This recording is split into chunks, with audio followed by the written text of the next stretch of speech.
Hello, in this video we're going to look at simplifying with exponents.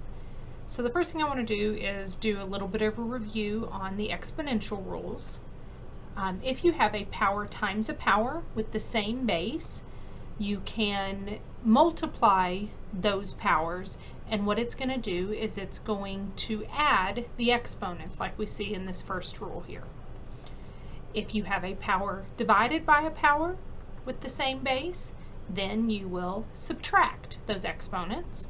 And if you have a power raised to a power, then we will multiply those exponents. If you have a product raised to a power, now this does have to be a product, you can't have a plus or a minus in between those, they have to be multiplied, but then you can write it as the first base raised to the power times the second base raised to the power. Similarly, if you have a quotient raised to a power, you can write that as the numerator raised to the power divided by the denominator raised to the power. And then if you have a negative in the exponent, what that means is 1 over that base to the positive form of that power. All right, so let's look at this example here. 28 x squared z to the 8th divided by 36 x cubed y z. So as far as our coefficients, 28 and 36,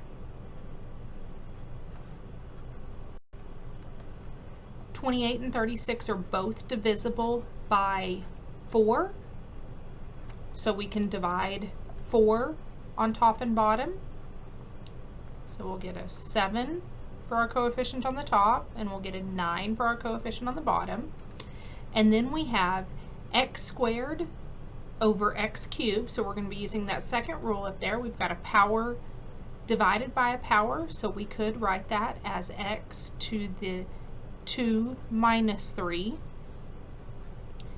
The y is just going to be on the bottom, so we can leave it there. And then with our z's, we're going to do the same thing, top minus bottom. So we'll get 8 minus, there's no power here, so it's an understood 1. So when we simplify those exponents, we're going to get x to the negative 1, z to the 7th, and then we still have our 9y in the denominator. Typically we don't like negatives in our exponents, so we do want to use that last rule, number 6 there, to write that x to the negative 1 is the same thing as x on the bottom of the fraction. So that x will move down to the bottom, making that power a positive 1. And so this simplifies to 7z to the 7th over 9xy.